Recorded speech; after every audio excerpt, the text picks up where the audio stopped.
Hey everyone, welcome back to another episode on the Cerebral Cricketer podcast. Today we have a very, very special guest on the show. We have Will Bosisto, right-handed batsman, off-spinner. He's played in the Sheffield Shield, Marsh One Day Cup, Big Bash for Western Australia, Perth Scorchers in South Australia, and he's also played in the Nepalese Premier League and the Bangladesh Premier League. So welcome back on the show, Will. Thanks very much, Tanzim. Yeah, great to be back, and I've enjoyed listening along to lots of your episodes with some really cool guests. So you're doing great work. Keep it up. No, I appreciate the kind words. Yeah, it's been quite a journey, like having such amazing conversations with players and experts like yourself around the game that I guess we're all so passionate about. I love doing that, and seeing where the doors open up essentially, and kind of try to have conversations in a way where it might not be done on other platforms. So yeah, appreciate the support, and I also decided to like reach out to you because I know that you have a bit of a unique situation where being an Aussie, actually played in the Bangladesh Premier League, and currently the Bangladesh beat Australia. So I'm like, you'd be a very good person to interview in this case because you've actually interacted and played with some of the players in the squad for Bangladesh, and you also know personally some of the Australian players too. So I'm like, it would be really cool to just have a chat with you about what your thoughts about the recent match and how that all panned out. So yeah, like welcome back, and yeah. So in terms of like the Australia series, like how do you feel about the loss in general, like from an Australian fan perspective? Because it's obviously been a shock result, but did you find it a shock result? Like, what are your kind of initial thoughts on the game?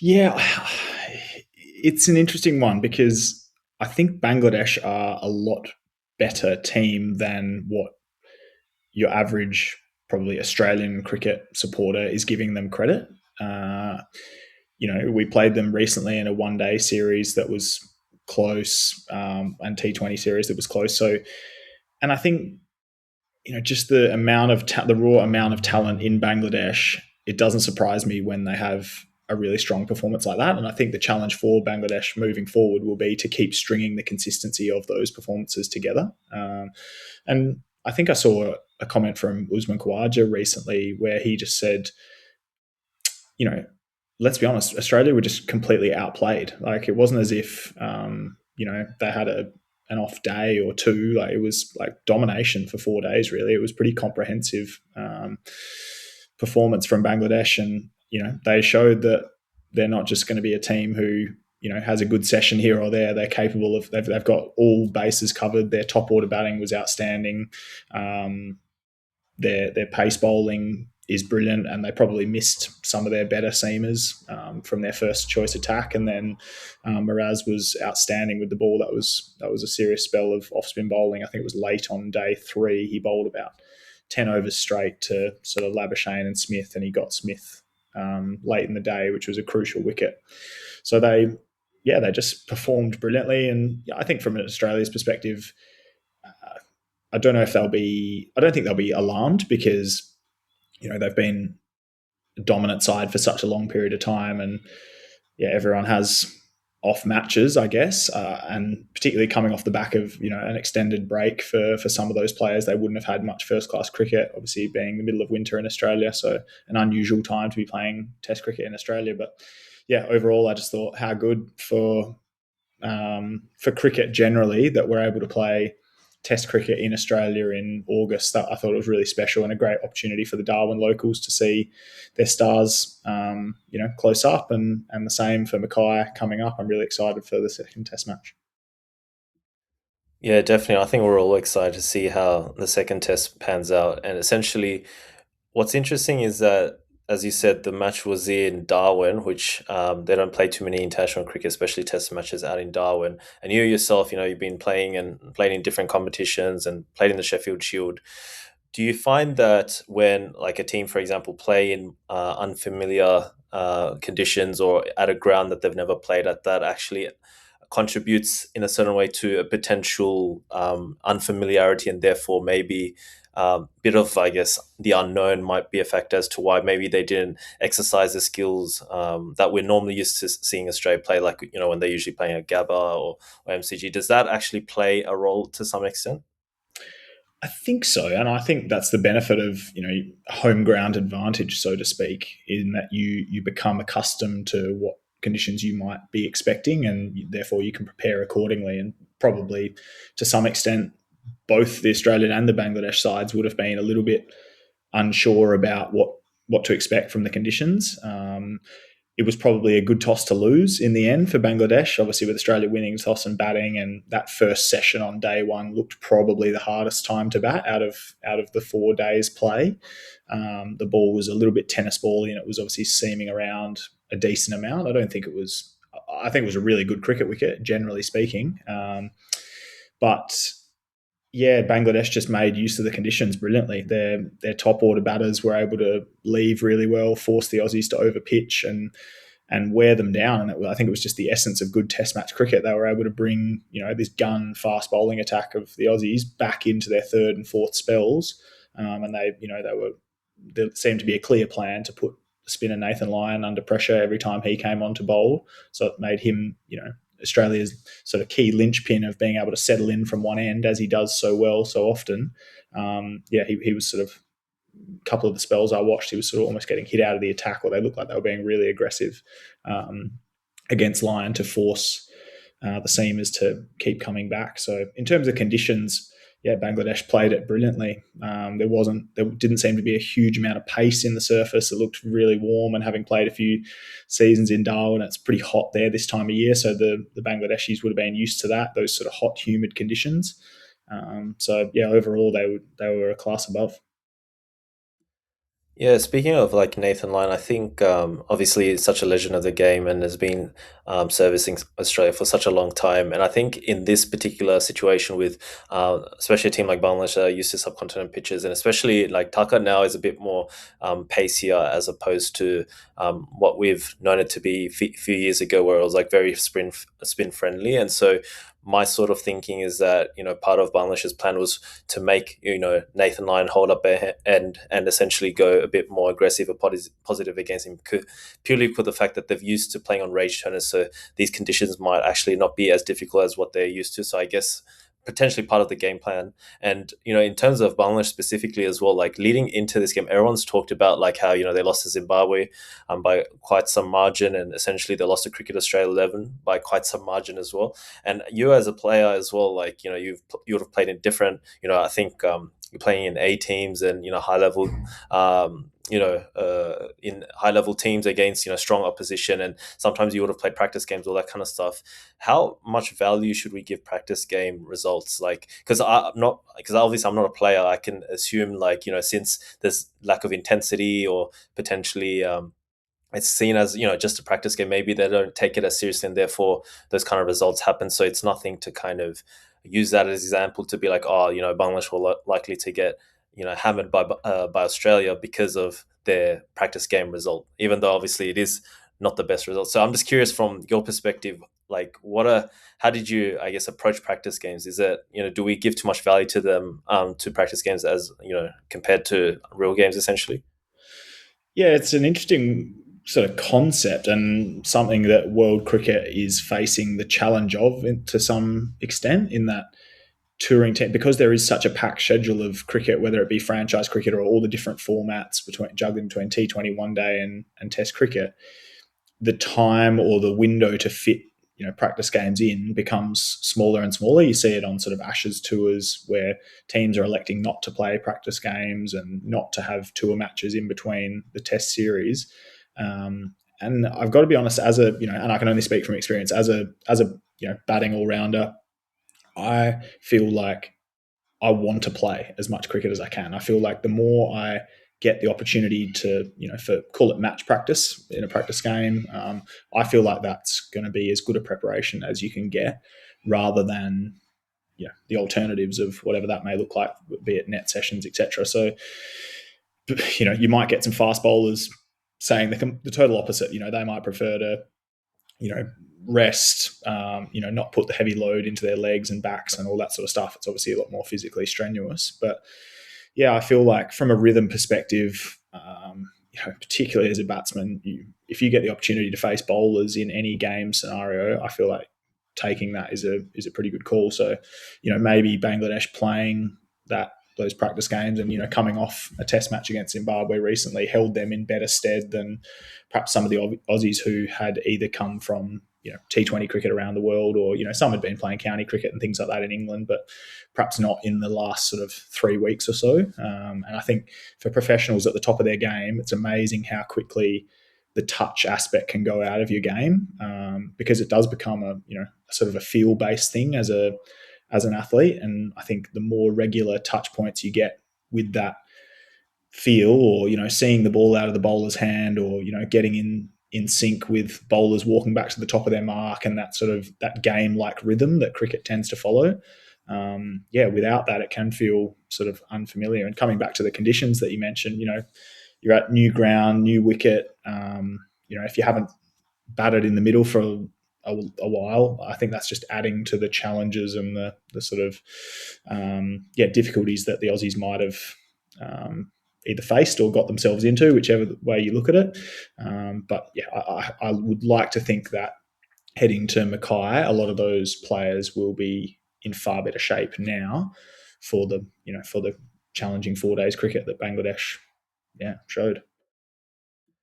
Do you think there was a level of complacency from Australia's end? Because people have noted that Australia didn't let Bangladesh tour for quite some time. It's been almost 2 decades. So, in this situation, they probably didn't prepare in the way that they wanted to or needed to, and have that kind of intensity in the sense of, for example, they're playing against the likes of South Africa and potentially England as well. It's a good question, and it's hard to answer unless you're in the inner sanctum, which I obviously wasn't for that preparation leading up to that test match. So really difficult to comment. Did some of the players look like they were at their best? Probably not. Does that mean they didn't prepare as well as they possibly could? Not necessarily. So it's just a hard one to comment on, I think. But what I would say is that a lot of the Bangladeshi players look to be in tip-top shape, and they looked really hungry, particularly, as a few of the names I ran through before. Mominal, I thought, was outstanding in both innings. He looked really classy. Obviously Tanzid's 100 in the first innings was crucial in setting up that big lead, and then Miraz batting with some of the lower order batted really interesting in that first innings of Bangladesh. I think their last 4 batters, so all the bowlers, they all faced at least, it was around 20 or 30 balls, which, batting with Miraz in all those partnerships, it just not only did it add runs, but it also extended time on legs into the Aussie bowlers. And when they haven't played Test cricket for a while, that can be telling, particularly for a attack that, as everyone keeps saying, is an aging attack. And it's a brilliant attack, but I bet they'd rather be bowling 60 or 70 overs rather than 115. So I think Bangladesh played it absolutely beautifully, and obviously Hasan Mahmud set it up with an amazing spell, up top in both innings. Really caused a lot of trouble for the Aussie top order. Yeah, definitely. And it's funny because what was also mentioned in commentary, Matthew Hayden talked about Bangladesh's batting and their technique, and how it seemed pretty. It was able to withstand, the tough bowling of Pat Cummins and the likes of Josh Hazlewood, etc. Even though the ball was maybe nipping off the thing, the pitch was a little easier to bat on, for sure. But in saying that, they still were able to mitigate their bowling. And so I found that really interesting. And you obviously you played in the Bangladesh Premier League. I'm just curious, like, within the Bangladeshi setup, when you were mingling with these kind of players or with Bangladeshi batsmen, is there an emphasis on technique? Because it's interesting, because like they don't actually even play on these kind of conditions, and it seemed like the techniques seem to hold up against such quality world class bowlers. Yeah, absolutely. I think it's in a lot of the cricket that I've played in the subcontinent, there does seem to be, I would say, more emphasis on technique than in some of the cricket I've played in Australia and England. A lot of the coaching, from my experiences in Australia and England, is generally centered more so around tactical, or how something feels or looks, I suppose, rather than the sort of nitty gritty of technical analysis. And that's a sort of a bit of an overarching comment, I suppose. So I'm not saying that's in all circumstances or specific to every organisation and every coach and every player, but I certainly did notice in the BPL, some of the coaches I worked with there I found them outstanding, and somewhat technically minded, albeit that was for a white ball focus. So, perhaps some more focus around power hitting and generating extra distance, striking balls later in the innings. But I'm sure in preparation for a test match, that focus might shift to playing the ball later, looking to be really assertive with, in attack and in defence. And I think that's something that the Bangladesh top order showed, is that if you look to put the bowling under pressure, it's amazing how good your reactions come to defend the ball and leave the ball as a sort of a second option. And I think from the bit, I didn't watch the entire test match ball for ball, but from the batting I saw, I think there was some outstanding ability to put the ever so slightly over pitched ball under pressure through the covers, be it a punch for two or or more for four, and then capitalising on. I saw Shanto play some beautiful pull shots, and as I said, they were taking down Lyon over long. They weren't afraid to hit him over the top and use their feet in that sense. So I think it was just some really good assertive batting basics mixed in with some really good decision making around leaving balls outside off, and probably something they did better than the Aussie top order. Yeah, that's really fascinating. Would you say in terms of like, because that contrast with the Australian and English approach to cricket when it comes to maybe a bit more on the tactical or mental side, whereas versus the subcontinent where's the technical, where do you sit in between all of these kind of approaches? I think all are crucial. I think you can't possibly be a great batsman without a decent combination of all of those things. From a personal perspective, I really pride myself on pouring a lot of time into technical analysis and striving to, essentially make my technique better for a range of different circumstances, be it format, be it swinging ball, spin, pace, different conditions, seaming ball. I'm always striving to make little gains from a technical standpoint, but then I'm also aware that no matter how good, bad, or otherwise your technique may feel at any given moment, you can still make runs based on your capacity to give your full attention to the very next ball. And I think that ultimately is the essence of batting, is being able to mentally be fully present and looking to put the bowler under pressure, be sensibly positive. I heard, Ricky Ponting on commentary was constantly referring to, being sensibly positive, looking to be assertive without being reckless. And I think that's the essence of good batting at any level. I guess, shifting gears through the different formats. For example, Test match cricket, there's going to be a lot more time spent in, a low risk mode potentially, whereas, short form cricket, limited overs cricket, there's going to be, you're going to shift through the gears a little bit quicker and be required to take some higher risk options at times. But I think that still requires a great understanding of your technique, a great tactical understanding of the opposition, the ground, the pitch conditions, where your scoring options might be, who the fifth and sixth bowlers might be, where your best options might be to target your particular scoring areas. There's so much that goes into it, and I think that's why the more cricket you play, you naturally, if you're a passionate learner and keen to evolve your game, you naturally develop a greater understanding of your game and how that can best serve you to, perform well and win games for your team.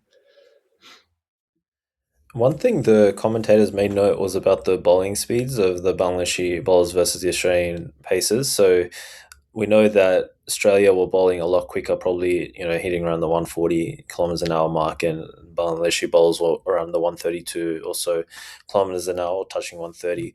I think, I mean, from my analysis, like I know that someone like Hasan Mahmud, even though he was hitting the more so around 130 kilometers an hour mark, he can bowl 140, 142. So I'm sure there was a level of like adjusting to the situation, and because of maybe of his stint in at Kent, he felt that bowling a touch slower on these pitches against Aussie batsmen that are used to pace might be a little different, and he's just maybe conserving that energy. And especially towards the back end of his bowling spell, he did clock like above 135 anyway.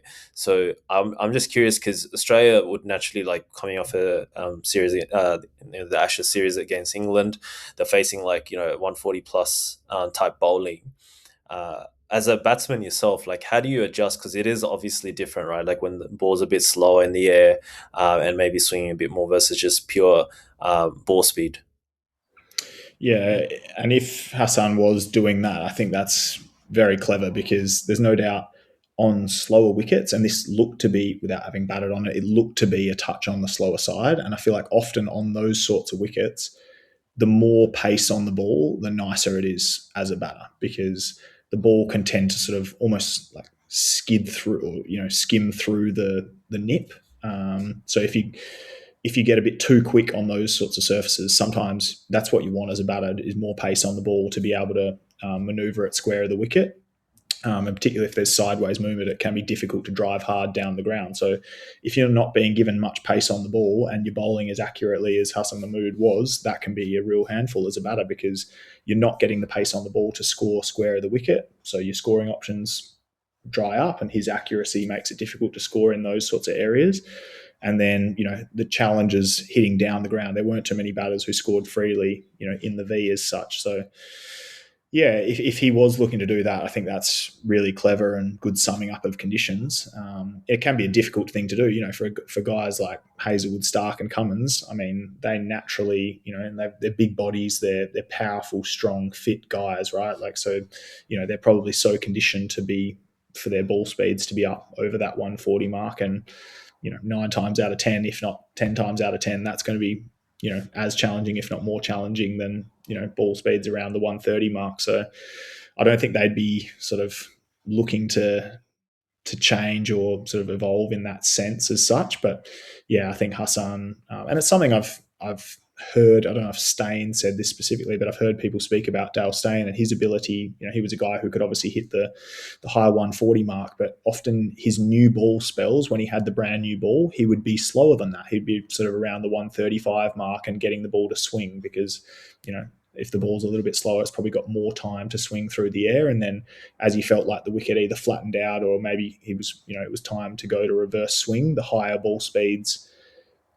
become more in his favour, or maybe a short burst at a new batsman, for example, he gets it up around the 145 mark. But there aren't too many guys who can run in all day bowling 145, so probably just choosing those moments appropriately. And yeah, I think Hassan did that beautifully. Speaking on the bowling end of things, you actually, and I think Talha Jubair is still the Bangladeshi bowling coach, and he worked with UWA, which is your team that you play with in grade cricket in Western Australia. So you tell us a little bit about him, and I guess in your case, what he worked with your team, and also him as a coach. Yeah, Tal's an outstanding coach and an outstanding individual. He was head coach of the Corner Tigers when I played BPL there, and we had a great relationship. He's a very, very level guy, but also a very, very knowledgeable and competitive guy. So I think that makes a pretty good combination for a coach. From a fast bowling perspective, because I'm not a fast bowler, I didn't spend a whole lot of time discussing that the technicalities of from a fast bowling standpoint. But from the time he spent at UWA, so many of the fast bowlers at UWA were raving about his impact on them, and just his understanding of the game. And he's played Test cricket as well, so he's played at the highest level. So not only from a playing perspective and his experiences there, but also his years coaching in various conditions around the world. So yeah, I think Talha's got a really bright future.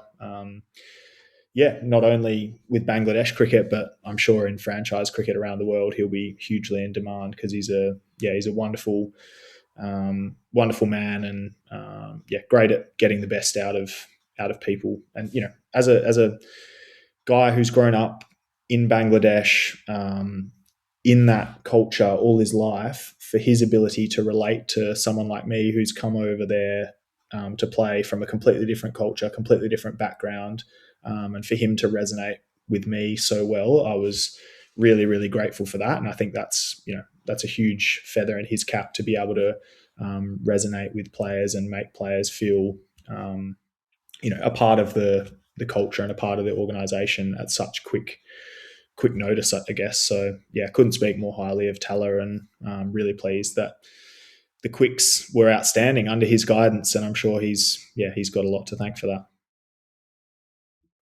Yeah, for sure. And you also played with and alongside the likes of Hasan Mahmud, as we've talked about, but also the likes of Nahid Rana. So, were there any other players you played with, and what was your experience like playing and alongside such talented Bangladeshi cricketers?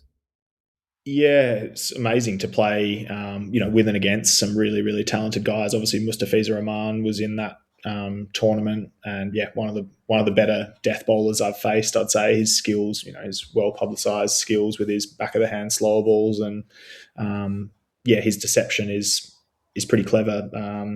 There's another young bowler, Musfiq Hassan, who played at Kulna in that season as well, and he's been a little bit injury prone, but I know he is on the tour. With the guys in Darwin and heading to Mackay, I believe, as well. So he's an exciting young prospect if he's able to get his body right and get on the park. I look forward to seeing what he can do.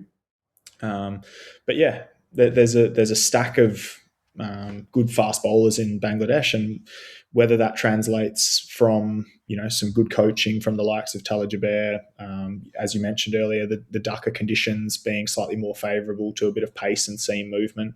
Yeah, I was sort of keenly watching over the one day series that Australia played in Bangladesh not that long ago, and yeah, Rana looked like he was bowling rockets under lights there. So yeah, obviously that is encouraging. If you're a young pacer coming through and seeing that conditions can be favourable and that pace bowling is being valued and encouraged in your nation, then that's going to make you more inclined to want to get great at the skill, right? Like I think we've seen in Australia probably there's probably a whole generation of young leg spinners following Shane Warne's legacy and, wanting to be Australia's next great leggy. And probably Nathan Lyons had a similar effect on people from an off spin standpoint. So I think having those guys, Taskin Ahmed's another who's been incredible for Bangladesh for such a long period of time. And another one who put in a really great performance in the test match in Darwin. So having those guys as idols, I guess, or players to watch in the flesh as you grow up, no doubt helps produce the next batch of young talent coming through. Yeah, without a doubt. And you also played alongside Mehidy Hasan Miraz, and he's obviously had a big impact in this game. So, do you get a chance to like face him in the nets, and how was that like as well? Yeah, faced him lots in the nets and tried to pick his brains a hell of a lot as well because he's a very tactically astute leader, and I think an incredibly talented cricketer. Just genetically, his fingers are enormous. So he's got really, really big hands, which I think helps from a bowling off spin perspective. I think his sort of leverage on the ball is really good. And yeah, I think the ball that he deceived Steve Smith with is just an example of his skill. That's not an easy thing to do, right? To get one of the best players of spin in the world out at that stage, day 3, pretty flat wicket, fairly docile, but he was just able to bowl. I think he bowled 24 or 25 balls to Smith for 3 or 4 runs at that stage in that sort of head-to-head matchup. And he'd kept Labuschagne pretty quiet up the other end. And I just think that's a testament to not only his accuracy and his skill set, but also tactically. I thought the fields he set were really good. He wasn't over attacking, but he had that sort of straight catching mid-on fielder, and which perhaps forced Smith to try and just force something that wasn't quite there. Got a little bit of extra drop, and a fairly classic off spinner's dismissal with a caught and bowled just to the onside of the stumps. Yeah, for sure. And what's really interesting is when it comes to like the Bangladeshi paces, and you talked about Talha Jubair, and especially like how tactically astute they are, and even with the batsman from a technique perspective, I think these are the ingredients that kind of came together and really, and Bangladesh as a team were able to showcase their skills on a holistic level. So it's been amazing for them to kind of get this win. And so sometimes it's a bit tricky, like when you have a winning team, you go to a different, heading into the second test, you're under different conditions. From your perspective, I'm sure you would have had this situation many a time. Would you consider actually making changes, even though it's a winning team, or would you actually adjust from a strategic point of view as a result of the conditions on the day? Great question. And I don't think there is a right or a wrong answer necessarily. I'm not sure about the fitness of some of their pace bowlers, whether they're available or not for the second test. But I think you've got to always pick who you deem to be your best available 11 for the conditions. And if that means you make a change, so be it. I'm not a huge subscriber necessarily to, you don't change a winning team. Well, if you can make your team better, why not? And by the same token, I don't necessarily think Australia should be rushing to make a raft of changes necessarily. If they do and there's merit to them, wonderful. But yeah, there's often a lot of talk when a team loses a game, or calling for players to be dropped left, right, and centre, and that's not necessarily the answer. I think cricket is a game where you're going to have a lot more failures, particularly as a batsman. You're going to have a lot more failures than you do successes. So judging someone based off one test match, or even sometimes judging someone based off a series, is not necessarily a great reflection of where that player's at. And a lot of players have put in 3, 4, 5, sometimes a decade's worth of Sheffield Shield consistent run scoring to get opportunities, and then to be put aside based off a couple of innings is can seem pretty harsh at times. So from a Bangladesh perspective, I'm not sure what changes they will make. I would imagine, having played up in Mackay a few weeks ago, I would imagine the conditions would be reasonably similar to what they were in Darwin. Certainly from a weather perspective, it might be a fraction cooler, but it's usually a lovely time of year in Mackay and Darwin, sort of around that mid-20s to 30 mark. Generally pretty sunny every day. And the wickets might be a touch on the slower side compared to say some of the southern states in the heat of summer, when it's January, February, and you're getting 35-degree days and things like that. So it's a bit more heat for the wickets to bake and things like that and harden up. But yeah, I'll be fascinated to see how the second test unfolds, because if there was any complacency from the Australian camp, and who knows, I don't know if there was or there wasn't. I'm certainly not implying that there was, but I certainly think the result from the previous test match will mean that there absolutely won't be any leading into the Mackay match. I definitely want to touch on your matches in the recent past. But before I do that, I also wanted to mention, because the news came through this morning that Jacob Weatherald is out of the squad, and they've brought in Matt Renshaw. So you actually played with Jacob Weatherald, if I'm not mistaken, in South Australia.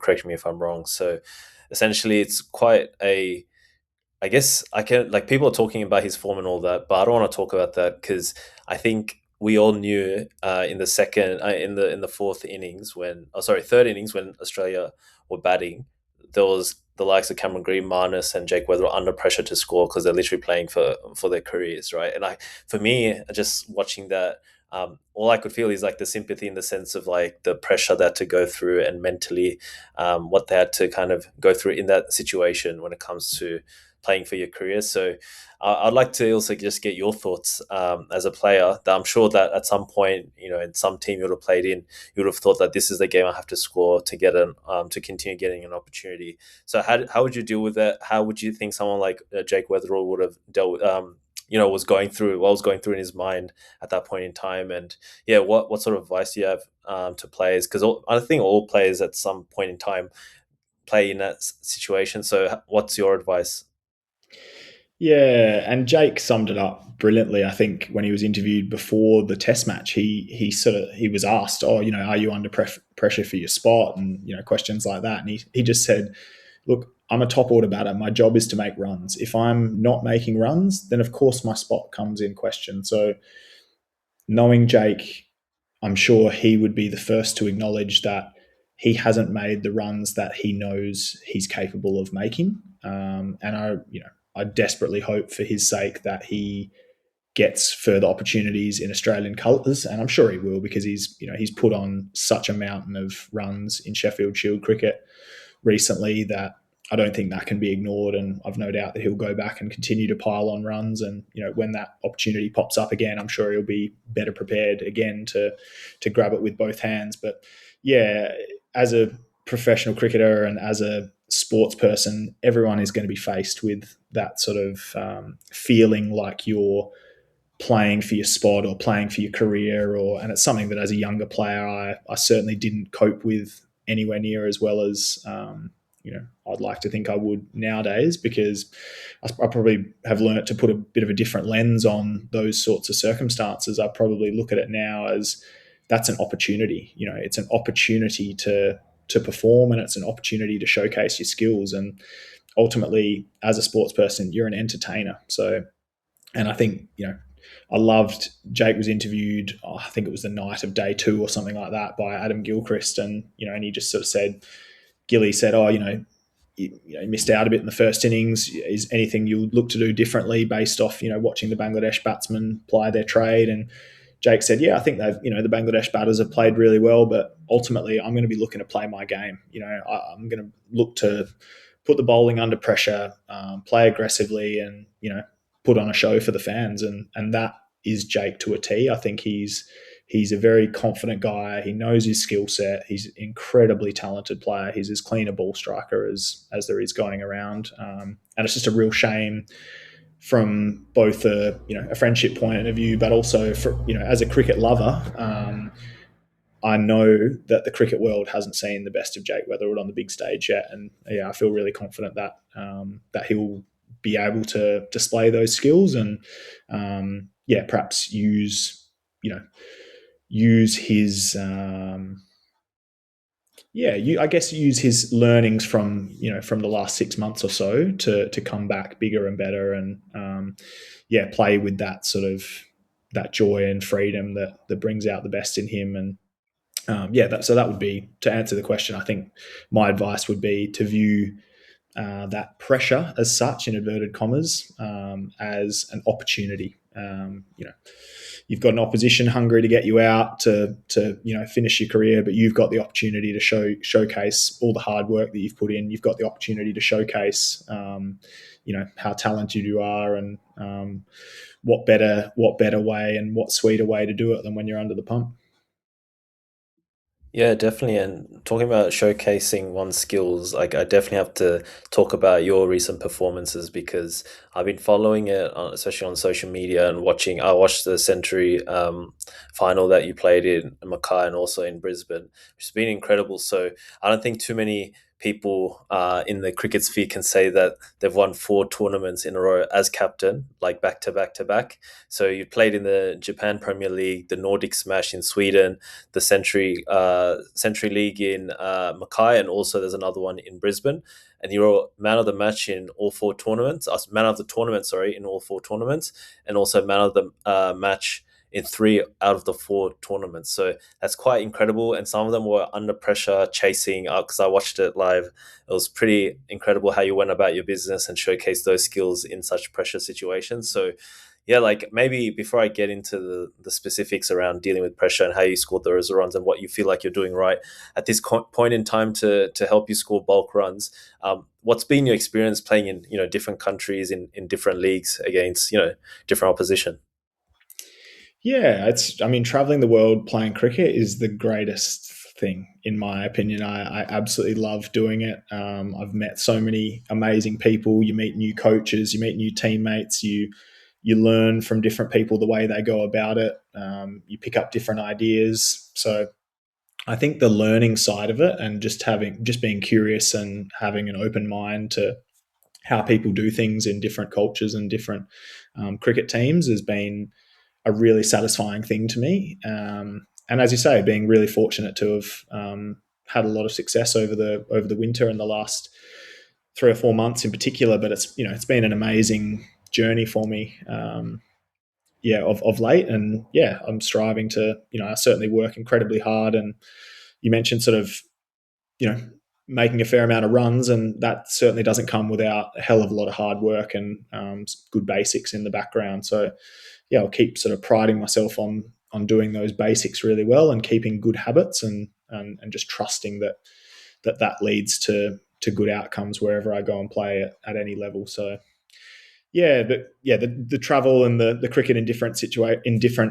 countries and tournaments and things like that can be challenging in the sense that you're thrust together with a new group. But I think my role as captain in those tournaments that I've been captain in is just to try and help help those players feel as if they're they're crucial to the team environment, and their role is really clear and defined amongst what the team's trying to create. And that was something that, to come back to Talha Jubair, as during my time when he was head coach in the BPL, he was brilliant at sort of making that aware to me. And that's something from a leadership perspective that I've learned from, is to try and transfer that onto other players and, make them feel like they're at the top of their game, even though they might be thrust into an environment that's unfamiliar for them. So yeah, that seems to have been going really well, and with the help of some great coaches in those various leagues. And yeah, long may it continue.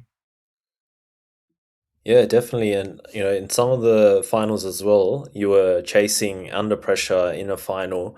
And at points in the innings, you were going at runner ball, even though maybe the run rate was maybe at like nines or eight or nine. So it seemed like, just observing the game, that you're pacing your innings and not panicking. So tell us a bit more about, like, I know that in the last podcast that we did a while back, you spoke about Mike Hussey's template for T20 cricket. And I don't know, when I was watching you bat, that sort of came to my mind, because it seemed like there was a set plan. Like, for example, when the spinners came on, you're trying to kind of rotate strike. Obviously, if it's over pitched or way outside off, then you kind of try to latch onto it. But then there was also moments in certain overs that you did try to target certain bowlers. So yeah, give us that kind of insight in terms of how you approached chasing in a finals under pressure with, even though you're going a runner ball. I'm sure that I don't know, your body's telling you to hit this six because, the run rate's creeping up, but you sort of kept it level headed. Yeah, I mean, first of all, I'd say I've always really loved chasing and limited overs cricket, because I feel like the challenge is set for you. You know exactly how many you need. You've already fielded, so you know roughly what the conditions are like. If you've done your preparation, you should know the opposition, what they're going to bring from a bowling perspective and a plan perspective against you. So, a lot of the information is already in the back of the computer, I guess, if you like. And then you've just got to trust your preparation and your skills that you can sort of absorb pressure at different moments. Like, for example, the sort of one of the grand finals you're referring to, I think, where we're, chasing a score in some pretty challenging conditions. The wicket was seaming around quite a lot under lights, and the ball was swinging and nipping. So I probably just felt like, absorbing what was going to be the more difficult period of the innings. So hopefully, get the ball to the fence a few times in those middle overs, and then once the ball has stopped swinging, realizing that the scoring rate can be picked up quite heavily, especially with wickets in hand. So I think that comes from a bit more experience and having probably at times as a younger player panicked and thrown my wicket away in those situations, to realizing, what, if you just absorb for a little period of time, it generally gets easier. And also having a really good understanding of your game and knowing which matchups you're prepared to take slightly higher level of risk on, or which matchups you feel you might get your low risk boundaries against, and just being sort of really aware of even your teammates, where their strengths and weaknesses are, encouraging them to take on certain bowlers, or maybe they need to dial back against certain matchups. So yeah, I think that's the beauty of short form cricket, is the tactical nous and the tactical understanding of all those factors, be it pitch conditions, wind,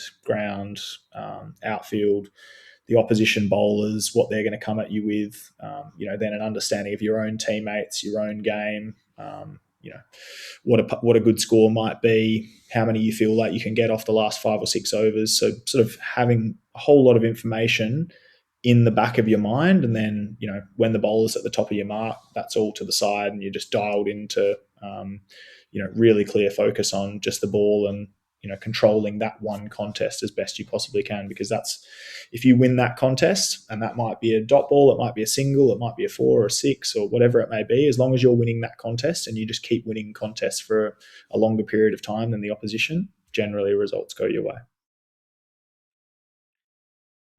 Yeah, I think definitely like not many people in the world can say that they've been man of the tournament in four consistent, consecutive tournaments that they've played in, which is quite an incredible feat as well. So congrats to you. And on top of that, like I'm sure that like people would want to know naturally like how to maintain that consistency, right? And I think it's very difficult, especially in a sport like cricket where things can happen that are out of your control and then you lose your wicket. But you have been keeping up with this consistency all across these four different tournaments. So I think I'm sure that because you've also were captain and you won those tournaments as well, that sort of confidence is oozing through when you're playing, and I'm sure that maybe the ball you're watching the ball a lot better. Maybe not, I don't know, but my question would be like how what have you done, or I guess what have you done behind the scenes or even out on the field that you feel like you focus on that helps you maintain that consistency as a batsman? Yeah, I guess that's the. Firstly, thank you very much for for the congratulations, I guess, on some tournament success and some good personal performances. I appreciate it, and it's great to have passionate people, much like myself, following along. So thank you for that. I guess the consistency piece comes back to and a sports psych told me this over 10 years ago. A family friend and an amazing sports psych who's worked closely with Olympians and athletes from all different sports. And I asked him the same question. I said, well, how do I become more consistent? Because, I'd had some great performances and some average performances and mediocre and everything in between. And I said, how do I become more consistent? And his response was, if you want to be consistent at something, you have to do everything else consistently. And I thought, that sounds pretty simple. Like, can you explain a bit more? And he's like, well, if you want to be a great run scorer, then your training habits have got to be really consistent. Your sleep habits, your diet, your exercise, your every single thing that goes into scoring lots of runs has got to be consistent. So, your, your preparation in terms of your technique, your analysis of the opposition, making sure you're hydrated, all the rest of it. There's lots and lots of things that go into, nothing sort of overwhelming, I wouldn't say, but as a collective, just lots and lots of really sound basics. And I think that that is the key for me, is just being really disciplined and really consistent with my basics. Making sure my training habits are spot on. I've always got a purpose for my training. I'm disciplined with my basics, be it the simplest drills in the world. Like I'm trying to do them as brilliantly as I possibly can. And from mental skills, be it mindfulness, visualization, all those little, what can seem like little things, but it might, injury prevention, rehab, gym, running, all that sort of stuff. I find that just gives you confidence that when you're out in the middle, you're prepared. That there's nothing the opposition can throw at you that you either haven't encountered before or haven't prepared, that you haven't trained harder than what is going to be encountered in the game. So I think just that mental trust and clarity gives you real self-belief, and and then it comes back to, I guess, being the entertainer, like we were speaking about with Jake, is I think when he's at his best, and certainly when I'm at my best, you're treating the match and the opportunity much like an actor. That's your chance to be the performer and be the entertainer and put on a show. And I think, good performances generally come when you're exuding that confidence, and confidence comes from, commitment and clarity and trust in your preparation. That was a superb response, and it would be a disservice to ask you any other question because, like, I think that's a beautiful way to kind of wrap up, like, that reminder about consistency and trying to make sure that you're always trying to do all the things in a consistent manner, and then that can facilitate consistent performances. So, I guess, input equals output at some point in time. So, I think, we've covered a lot in that sense. Like, it was definitely great to hear your thoughts, and as I said, like, I like you're literally the go-to person I thought about when it comes to having this kind of discussion is because, firstly, like you have experience playing in Bangladesh and playing with some of the Bangladeshi players, and obviously your experience playing in Australia as well. So you have a bit of best of both worlds essentially. And on top of that, obviously with your consistent performances recently, it's just great to kind of pick your brains on that. And I think. Yeah, a lot of people are kind of rooting for you and wanting to see perform even better and do more consistently. And so, yeah, like it's always an honor to have you on the show. I don't know if you had any other final thoughts you wanted to share before we wrap up. No, other than I really appreciate you having me on, and I appreciate the support. My time in Bangladesh was amazing fun, and yeah, certainly a country I hope to get back to and play cricket in the near future. And I suppose from a personal perspective, just really really keen to play as much cricket as I can around the world. And Bangladesh is a country, and I have really fond memories of the people there and the cricket I played there. And it's no surprise to me to see the Test team, put in a strong performance like they did last week. And yeah, I'm super excited to watch the upcoming Test match. I think it'll be a really good battle. Yeah, I'm definitely keen on that, and yeah, keen to see what how the Bangladeshis perform as well as the Australians, and see some if they can get back to their best and essentially put up a good show in the next coming weeks. So thank you so much, Will. I'll wrap it up there. So for our listeners, thank you for tuning in. So if you want to check us out, we're on all socials. We're on Instagram. We're on TikTok. We're also on YouTube Shorts. So check us out on YouTube. We're on Spotify, Apple, iTunes, Amazon Music as well. So share with your friends and family, and yeah, give us a 5-star rating. So for our special guest, Will Bosisto, we wish you the best. This is Hamza signing off. Thank you very much.